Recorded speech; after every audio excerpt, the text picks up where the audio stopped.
샬롬, 반갑습니다. 여러분, 해외고 검정고시 의대에 갈 수 있습니다. 제가 지역을 다니면서 많은 분들이 저한테 물어봐요. 우리 아이들이 일반 학교를 나와서 검정고시를 하거나 아니면 국제학교를 다니거나 그렇게 했을 때 의대 갈 수 있습니까? 라고 묻거든요. 네, 갈 수 있습니다. 여러분, 걱정하지 마시고 오늘 이 시간을 통해서 WCS 해외고 전형, 국외고 전형과 검정고시 전형도 충분히 의대와 치대를 갈 수 있구나 라는 것을 한번 확인하는 그런 시간이 됐으면 좋겠습니다. 여러분, 지난 한 해가 의대 정원 확대나 이런 것들로 굉장히 많은 정말 어려움을 겪는 것을 많이 보았어요. 사실 뉴스 가운데서도 어떤 일이 나왔습니까? 응급실 뺑뺑이라고 해서 아파서 이제 가장 가까운 응급실로 가서 빠르게 조치를 취해야 되는데 이제 출혈이 막 이렇게 일어나고 있는데 응급실에서 베드가 없습니다. 의사 선생님 없습니다. 올 수 없습니다. 받을 수 없습니다. 그래서 이제 구급차 대원이 차를 파킹을 해놓고 여기저기를 전화를 하면서 환자를 받아줄 수 없습니까 해서 결국에는 제가 예전에 봤던 내용들은 용인에서 사고가 일어났는데 결국 의정부까지 이송하는 중에 그 이제 중간에 차량에서 사망했다라는 뉴스를 보기도 하고요. 산부인과 긴급 수술이 시작돼야 되는데 수술할 의사가 없다라고 얘기해서 안 됐던 경우들도 있고, 저만 해도 당장 저희 아이가 응급실로 입원을 해서 정맥 주사를 통해서 이제 어떤 공급들을 좀 받아야 됐었는데, 이제 얼마 전이죠, 한 2주 전인가요? 갔는데 이제 혈관을 찾아야 되는데 응급실에 실제 간호사 확충이 있고 또 이제 많은 분들이 그만두고 우리 전문의 선생님들이 또 그만두고 이제 멈추는 그런 상황이 발생하다 보니까 이제 급하게 확충되신 분들이 이걸 하는 거예요. 그러니까 제가 봐도 불안할 만큼, 그래서 그날 저녁에 8방을 꽂았어요.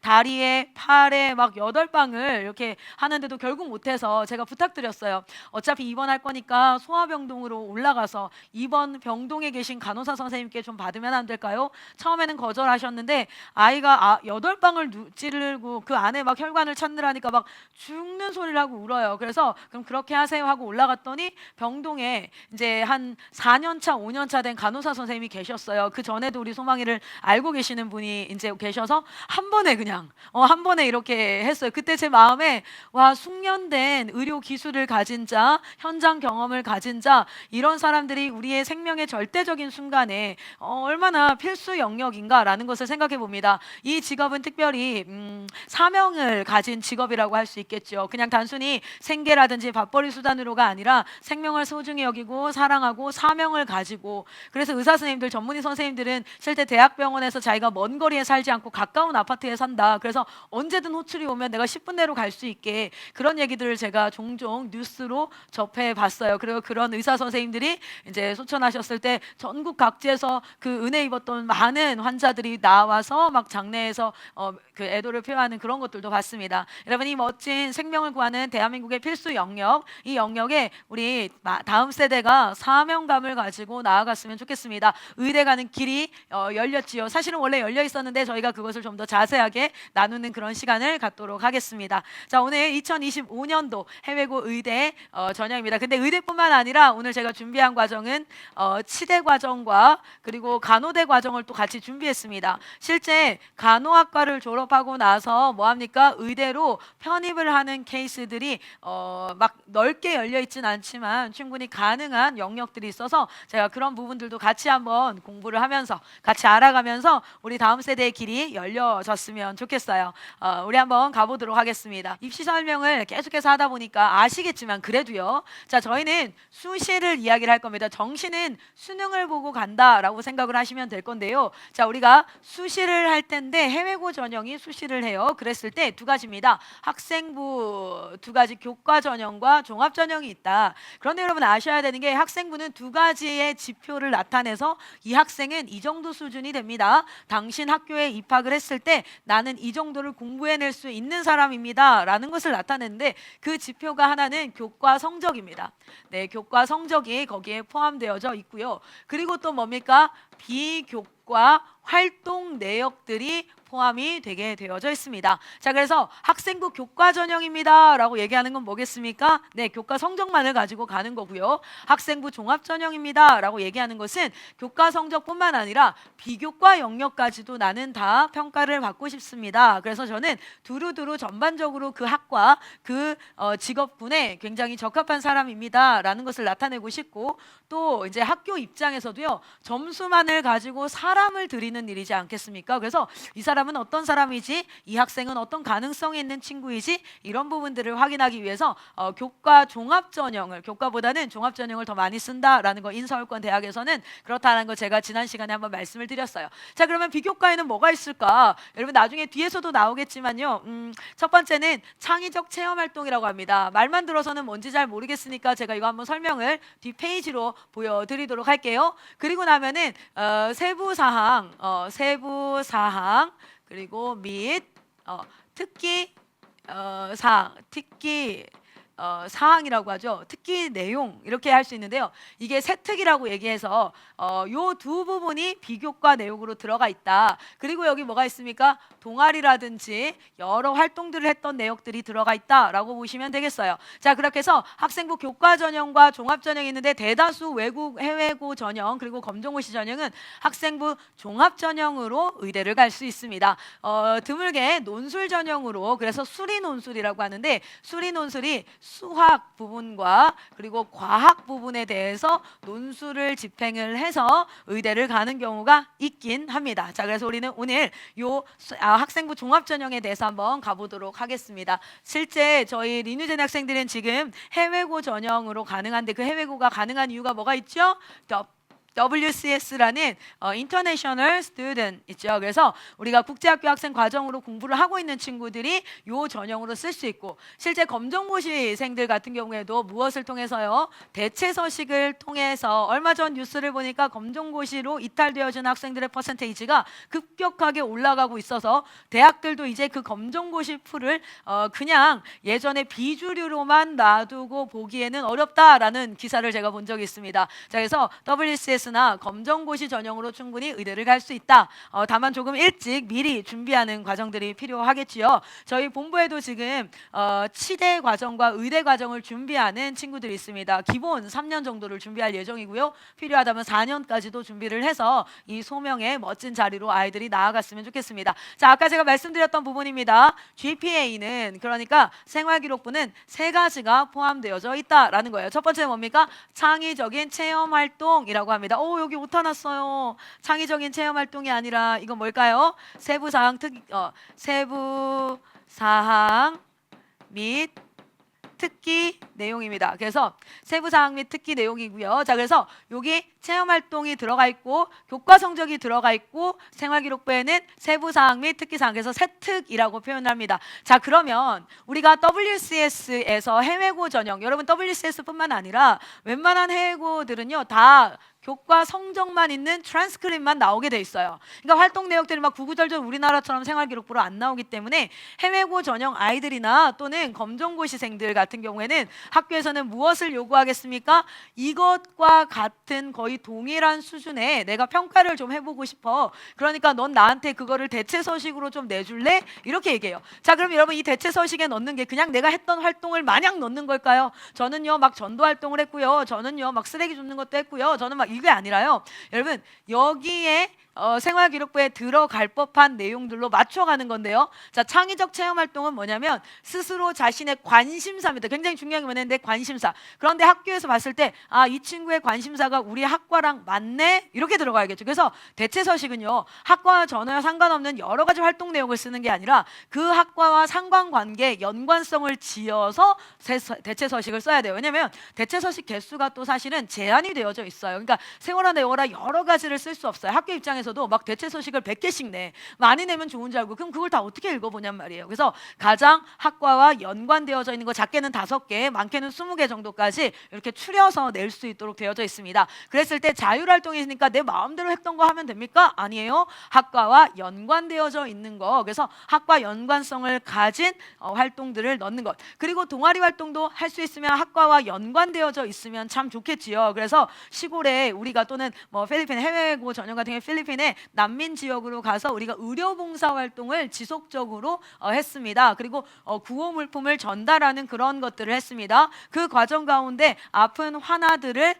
뭐 영어를 가르쳐 줬다든지 그런 친구들에게 이제 학습적 도움을 주는 것들을 했습니다. 충분히 의미 있는 활동입니다. 그래서 자율활동, 동아리 활동이 학과 그 계열과 연관성이 있는 것들을 대체 서식을 넣게 되어져 있고요. 그리고 중요한 건 또 그 진로를 위해서 무엇을 준비했는가라는 부분에 있어서 여러 뭐 북 포트폴리오라든지 해가지고 제가 블로그 활동을 통해서 의료 관련 여러 가지 정보 지식을 사람들이 잘못 알고 있는 의료 지식이나 이런 것들을 연구해서 알리는 일을 3년 이상을 했습니다. 제 블로그를 포트폴리오로 첨부합니다. 이렇게 했을 때 이 친구는 진짜 의료인으로서 준비된 친구구나 이런 얘기들을 할 수 있겠죠. 그래서 진로 활동, 그래서 또는 체험을 한다든지 제가 뭐 참관을 했다라든지 또는 아픈 환아들을 돌보는 그런 활동을 했다든지 뭐 여러 가지 활동들이 연계성 있게 들어갈 수 있는 창의적 체험 활동, 당연히 교과 성적은 들어갈 거고요. 해외고 전형은 트랜스크립으로 다 성적이 나올 것이고 검정고시도 당연히 생활기록부가 없지만 뭐가 있겠습니까? 검정고시 성적 증명서라는 게 있겠죠.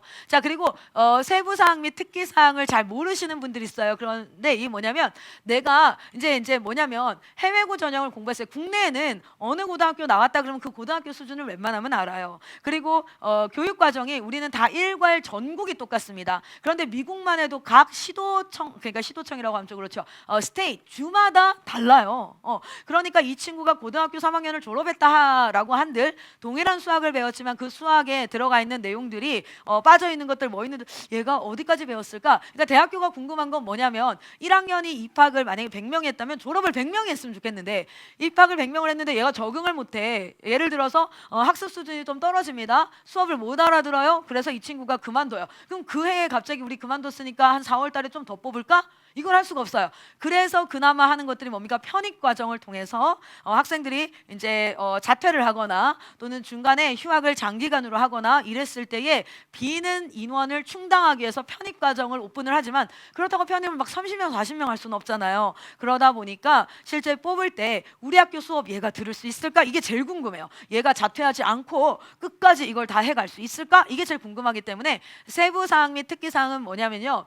일반 저희 학생 생활기록부에는 모든 교과목마다 선생님들이 커멘트를 달도록 되어져 있습니다. 실제 교과목 커멘트가 아니더라도 전체 일괄 커멘트가 달려지게 되어져 있어요. 그리고 무슨 활동을 했는지 우리나라는 대략 알아요. 그거 안다라도 과학 시간에 뭐 했는지 고등학교 2학년 물리 시간에 뭐 배웠는지 웬만하면 다 압니다. 왜요? 교과서가 다 웬만하면 동일한 내용들로 실험만 조금씩 다를 뿐 목차들의 차이는 없으니까요. 그런데 해외는 다르겠죠. 인도 학교를 나왔습니다. 필리핀 학교를 나왔습니다. 아프리카에서 나왔습니다. 뭐 남아메리카 과테말라에서 나왔습니다.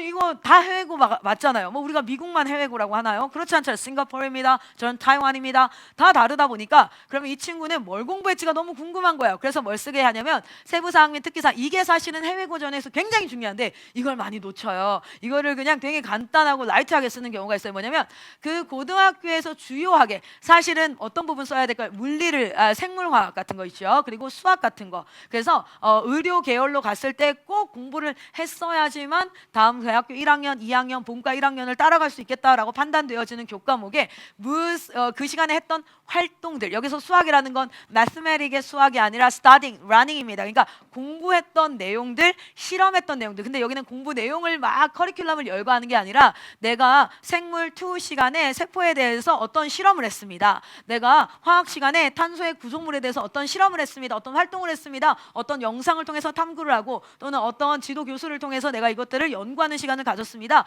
라는 형태의 교과목 시간의 활동 내역이에요. 그걸 통해서 뭘 엿보고 싶냐면 얘가 물리를 배웠다고 하는데 진짜 물리 배운 게 맞을까? 우리가 생각하는 수준의 그 컨텐츠를 배운 게 맞을까? 이런 것들을 확인하는 거예요. 자, 그래서 제가 올해 사실은 저희의 입시의 결과는 내년부터 나오기 시작할 거예요. 제가 작년 10월부터 시작을 했고 입시는 실제 바로 결과가 나오지 않아요. 근데 제가 올해 한 친구를 한동대에다가 세트까지 넣어가지고 한번 재도전을 해볼 생각입니다. 여러분 한번 결과 기대해 주시고 또 기도해 주셨으면 좋겠습니다. 자, 어쨌든 다시 한번 말씀드리지만 우리는 생활기록부가 없다. 그러면 생활기록부에 준하는 내용들을 써야 된다. 내가 그냥 활동했던 거, 신났던 거, 이런 것들을 많이 했습니다. 다양한 것이 중요한 게 아니라 진로 교과와 연계성이 훨씬 더 중요하다라는 것을 말씀드립니다. 자, 그래서 학업 역량, 그러니까 이제 이 사람들이 보고 싶은 건 뭐냐면 얘가 공부를 얼마만큼 따라올 수 있을까? 그래서 수능 최저도 보는 거예요. 자, 그리고 이 친구는 진로에 대해서 사명감이 있나? 공부를 잘하는데 의대 와가지고 저 너무 힘들어요. 저는 이렇게까지 힘들게 살고 싶지 않아요. 가버리는 거예요. 진로에 대한 사명 의식이 있나? 정말 이것을 간절히 원하고 있나? 라는 것들을 보는 거고요.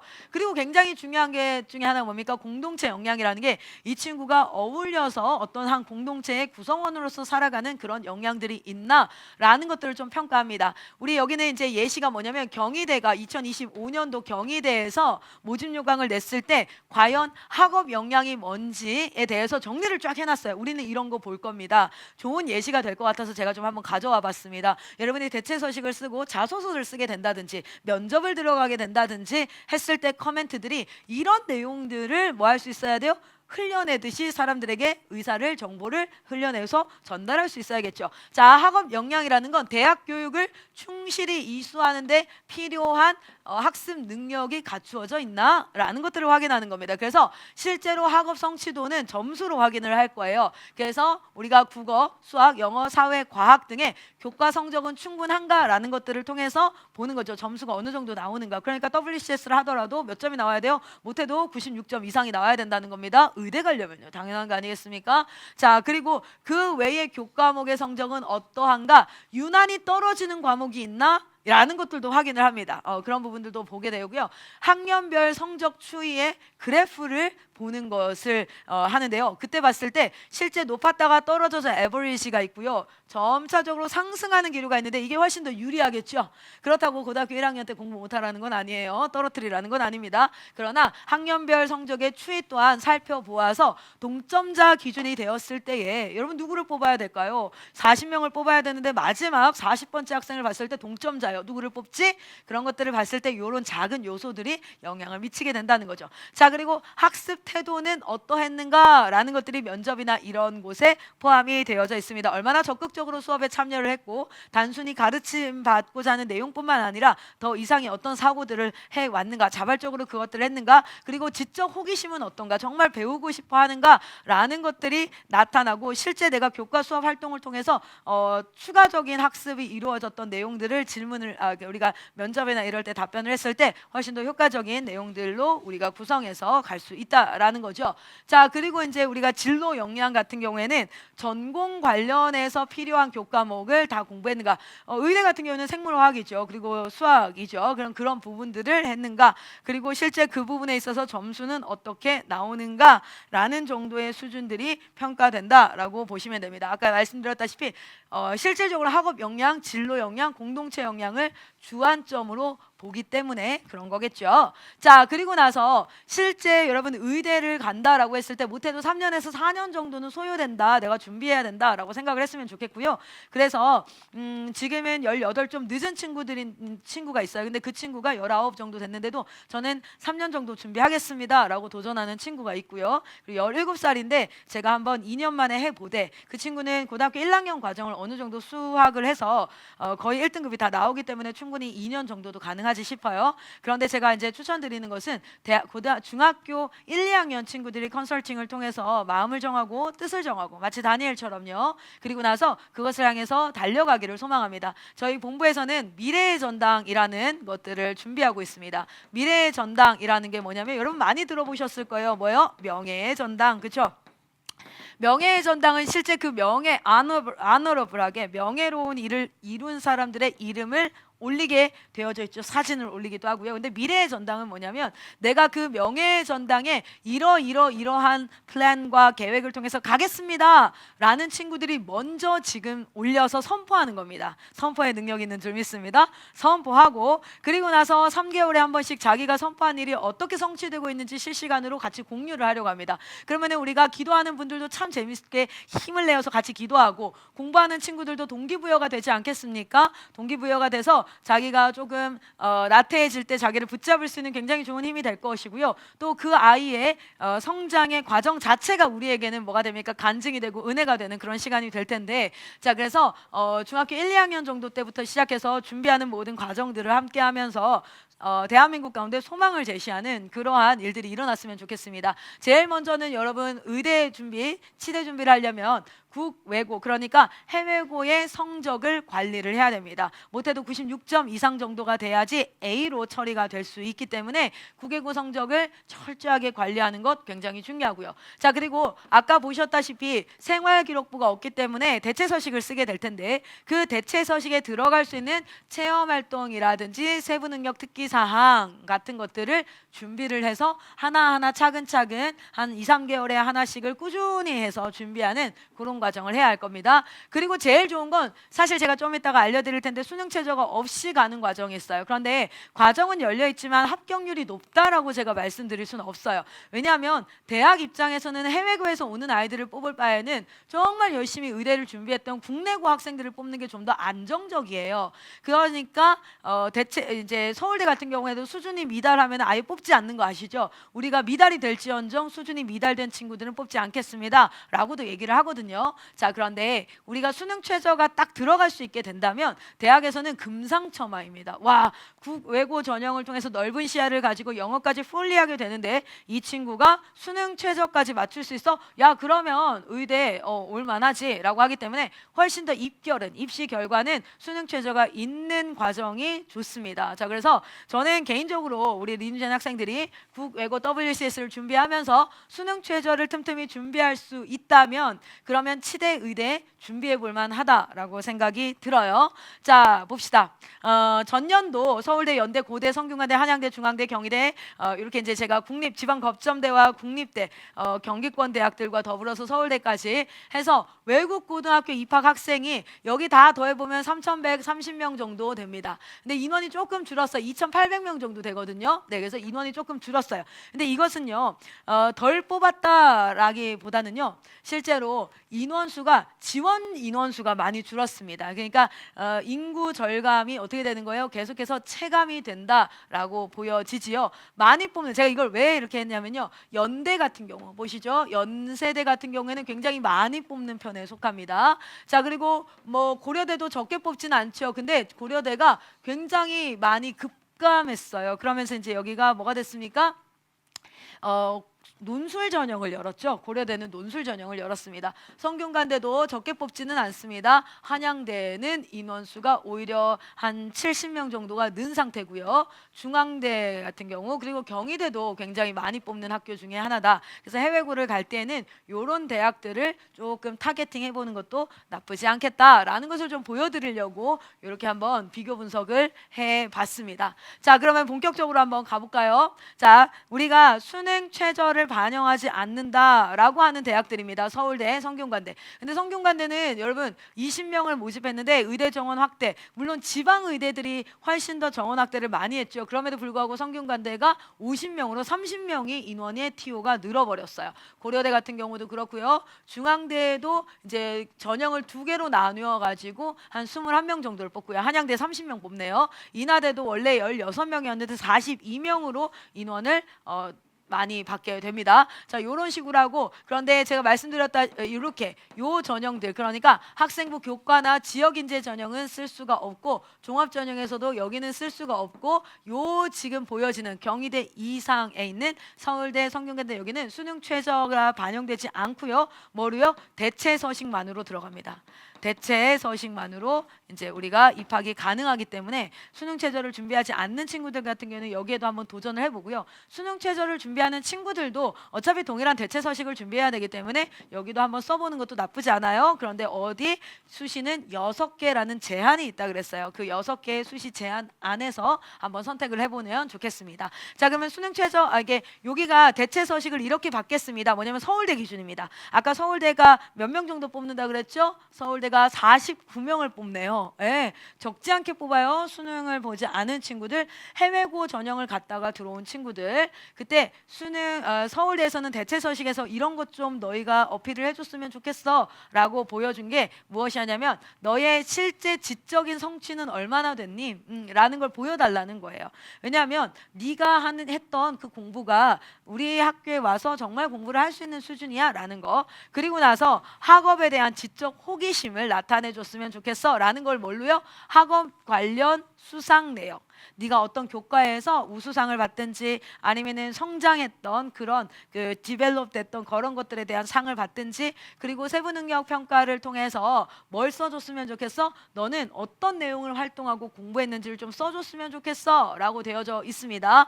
자, 그리고 나서 뭐예요? 이 학업의 소양과 개인의 특성을 가지고 동아리나 리더십이나 교내에서 했던 여러 활동들을 통해서 네가 종합적인 사고를 할 수 있고 다양하게 영향을 미치는 사회적인 인간으로서 충분히 역할을 감당할 수 있는 의료인이 될 수 있어 라는 것들을 좀 뭘로 보여줬으면 좋겠다는 거예요. 여긴 자소서가 있어요. 그래서 자소서는 이 학생부에 기록된 내용들을 뭐 할 거라는 거예요? 확인하고 질문하고 이 자소서 내용이 진짜 맞는지 그런 시간을 갖게 될 겁니다. 자, 그래서 어떤 내용의 대체 서식을 써야 되는지 이제 아시겠죠? 대체 서식이라는 게 그저 활동이 아니에요. 학업에 연관이 되어져 있어야 되고요. 그래서 내가 이 대학을 가서 충분히 공부할 수 있습니다 라는 것을 어필할 수 있어야 된다는 겁니다.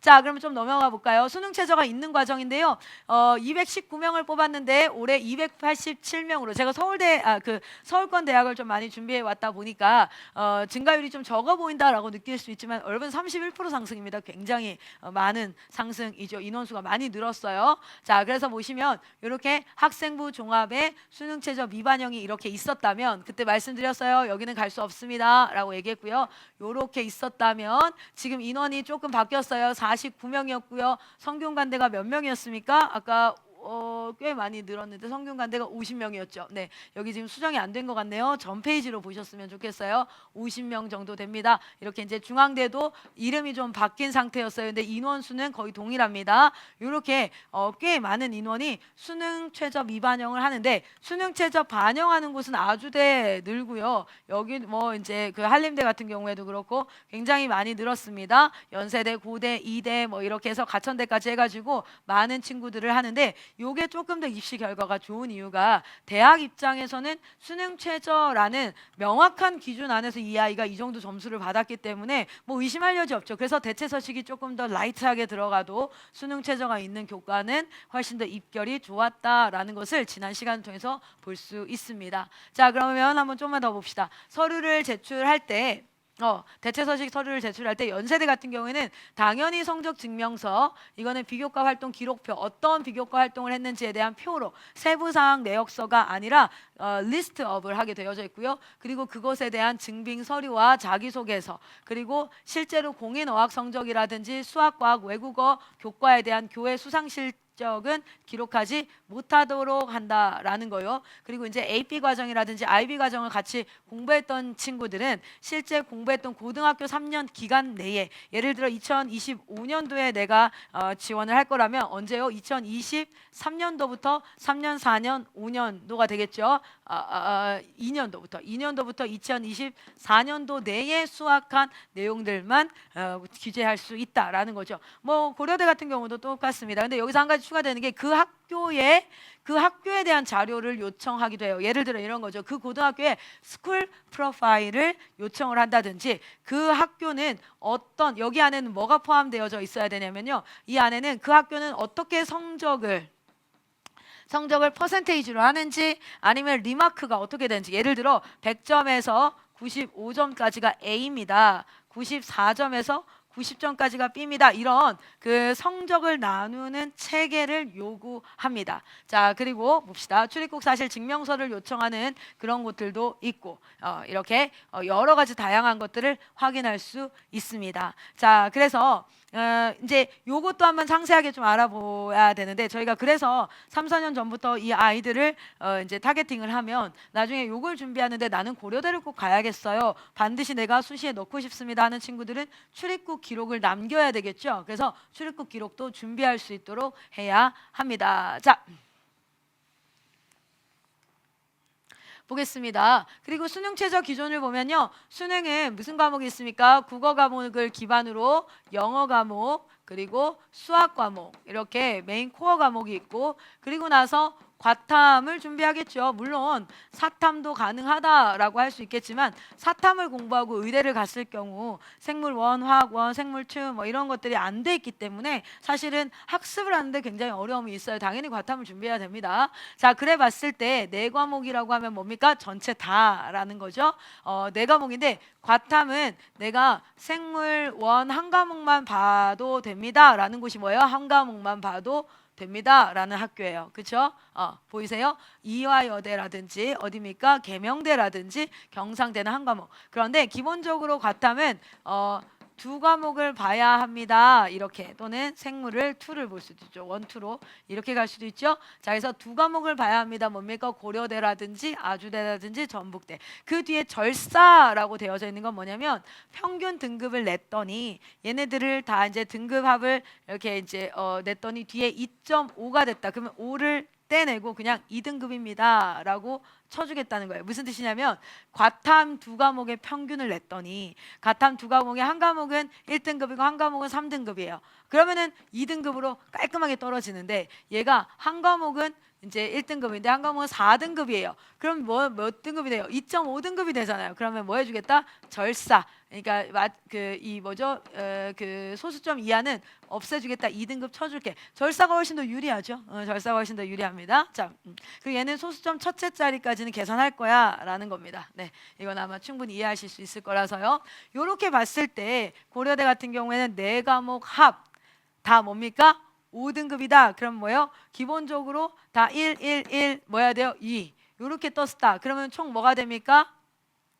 5, 5. 그렇게 되면 뭐가 되어져요? 이게 5등급 되는 거죠. 그렇죠? 그러니까 평균 1등급 나와야 된다는 소리예요. 한 과목만 뭐 해야 됩니까? 한 과목만 2등급을 허락하겠다라는 정도로 보시면 되겠습니다. 또 어떤 대학은요. 너는 영어는 무조건 1등급 맞아야 돼라는 과목에 대한 이렇게 타겟팅도 있는 경우가 있습니다. 영어를 네가 포함하면 반드시 1등급을 맞아야 돼라고 얘기하는 거고요. 세계합 5라면 그래도 조금 라이트하게 갈 수 있겠죠. 네, 이렇게 가보시면 됩니다. 자, 그리고 나서 생활기록부에서 우리가 환산 점수를 봤을 때 대략적으로 너희가 리마크가 A냐 B냐 이런 것들을 통해서 이런 기준들은요. 각 학교마다 내가 외국고 학생들을 받겠다라는 의지가 있는 학교는 각 학교마다 환산표가 있습니다. 환산표. 그리고 외국고를 그 전년도에 계속 받아왔던 학교들은요. 환산표가 있기 때문에 그 학교마다의 환산표를 볼 필요가 있습니다. 자, 그래서 보시면요.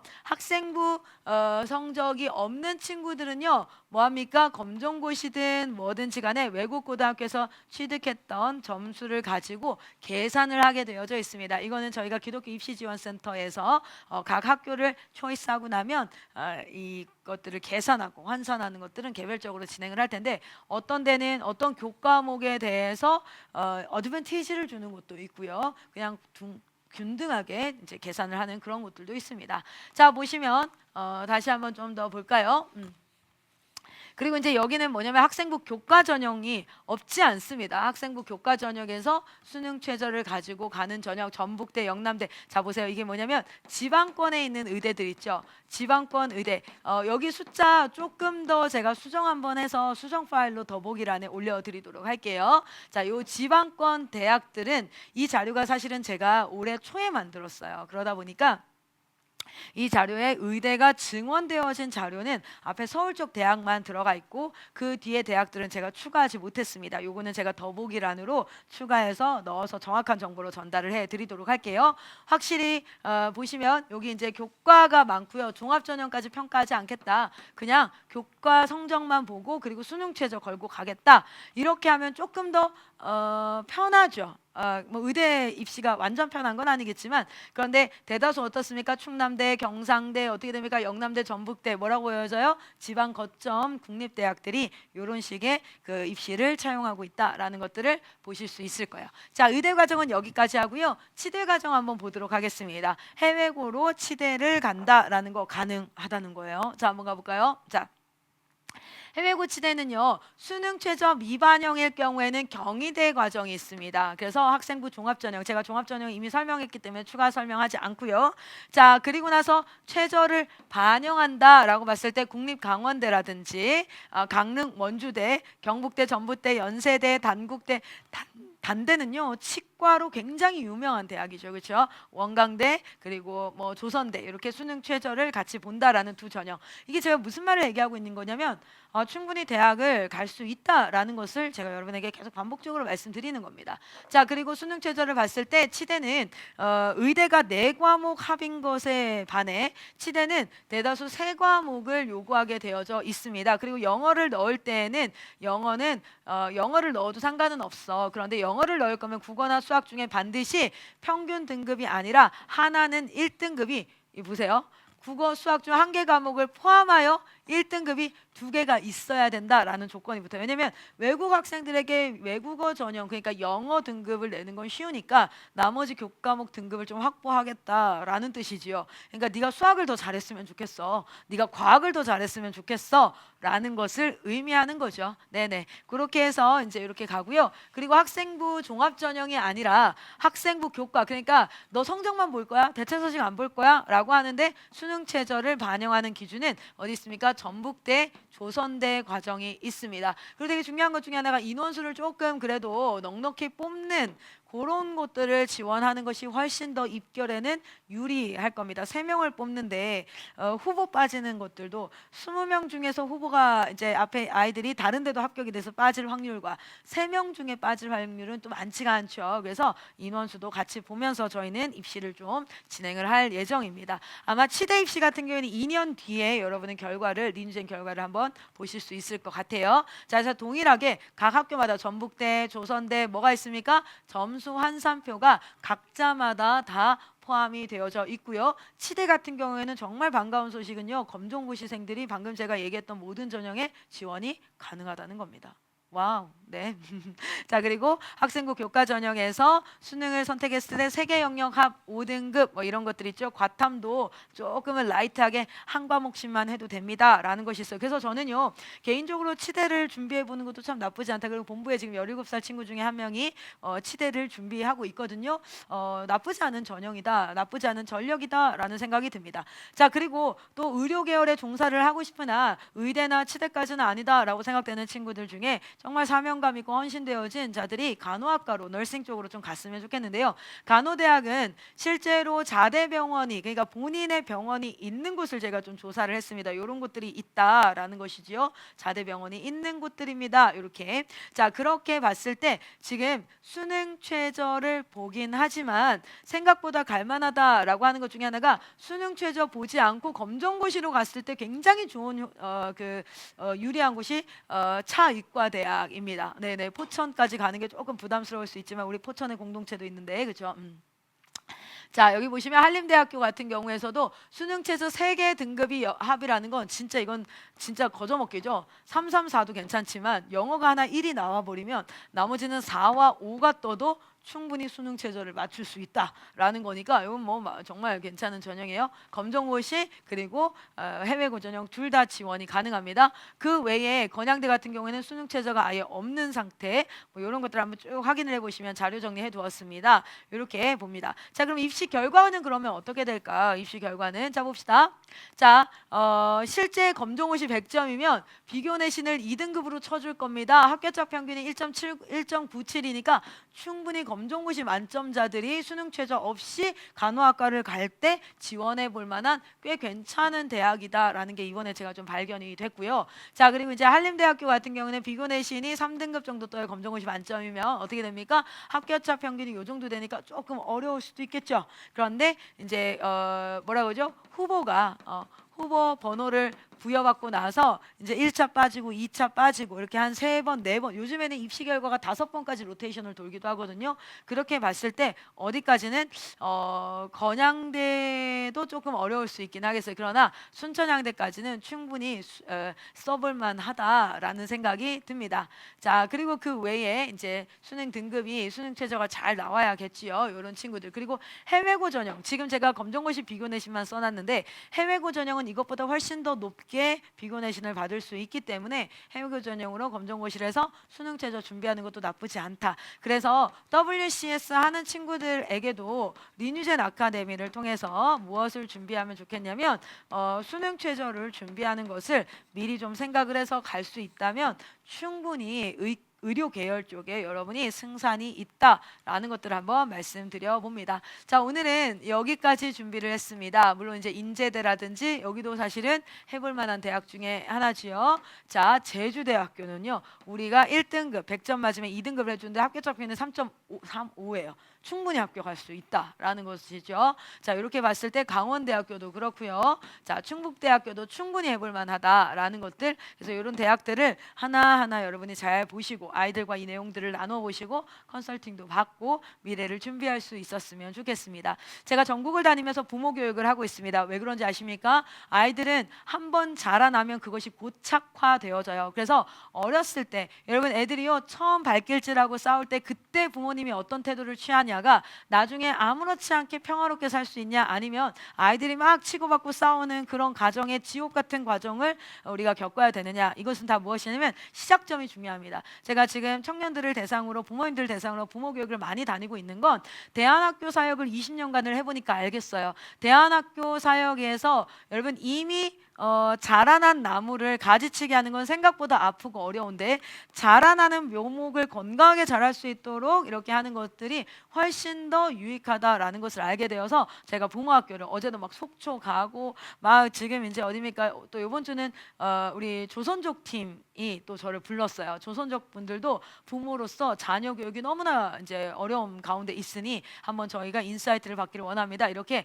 저는 지금 리뉴젠이 아닌 다른 지역 교회와 여러 공동체들의 부모 교육으로 나라를 막론하고 막 다니고 있는데, 여러분 지금 이런 이야기들을 아이들과 할 수 있는 가정이라면 최고, 너무 좋죠. 그런데 이런 얘기를 엄마는 발을 동동 구르고 아빠는 염려가 되고 이렇게 준비해야 되지 않나 하는데, 아이들은 세워라 내워라. 그러면 여러분 아이들 인생에서 가장 빠른 시점이 지금입니다. 우리가 전국 공동체와 더불어 본부에서는 여름 겨울 캠프를 통해서 아이들의 모든 태도와 습관과 생각하는 메커니즘, 지금까지 해왔던 원망하는 것, 불평하는 것, 나태한 것, 게으른 것, 이것을 토럴리하게 바꾸는 그러한 캠프를 예수님과 함께 준비하고 있습니다. 여러분 아이들을 보내주셨으면 좋겠어요. 제가 이미 그 시기를 놓쳐서 너무 힘든 상태에 있는 아이들을 상담을 많이 해요. 그때는 부모님들도 힘들고요, 아이들도 힘듭니다. 그리고 생각을 바꾸는 건 더더욱 힘들고요. 그래서 정말 하나님의 은혜가 아니고서는 누군가 그 자리에서 하나의 미랄되어 썩어지지 않고서는 안 되겠구나 싶을 만큼. 그런데 애가 변한다면 내가 기꺼이 썩어지겠습니다라고 하는데 아이는 변할 기미가 보이지 않는 그런 상황들을, 너무 안타까운 상황들을 제가 현장에서 많이 봅니다. 그렇기 때문에 여러분 아이들 인생에서 가장 빠른 날이 언제입니까? 오늘입니다. 아이들 인생에서 가장 빠른 날 오늘, 이 아이들이 하나님 앞에 자복하고 변화되어질 수 있는 기회를 열어주셔서 저희는 이런 자료들을 참 많이 가지고 있는데, 이 아이들이 너무 급해서 와요. 마치 병원에서 4기 암이 환자가 다 돼서 이제는 더 이상 손 써보기가 참 어려운, 고통을 줄여주는 정도밖에 못할, 컨설팅이라는 개념도 하지 못할 만큼의 상태의 아이들이 왔을 때 전 진짜 가슴이 아파요. 중학교 1학년, 2학년 그리고 초등학교 5학년, 6학년 부모님들은 아우 입시는 저랑 멀어요 이렇게 생각하는데 그렇지 않습니다. 지금부터 컨설팅을 하고 부모님이 먼저 길을 알고요, 그리고 그 안에서 아이들과 어떤 관계를 맺어서 아이들이 공부가 즐겁고 내가 인생을 꿈꿔볼 만하고 너에게는 이런 길들이 있어 라는 것들을 통해서 앞길을 나아갈 수 있도록 하는 그런 과정들이 너무너무 필요하다는 거예요. 왜냐하면 사회 속에서 많은 인재들이 은둔형이 되어지고 잘못 자라남을 통해서 잘못 생각이 드니까 부모가 마치 나의 허락을 받아야 되는 것 같고 막 이게 나의 권리예요 막 이렇게 얘기하면서, 제가 다음 주 쉴 시간이 뭐냐면 부모님들 학교의 현 실태를 알고 있습니까?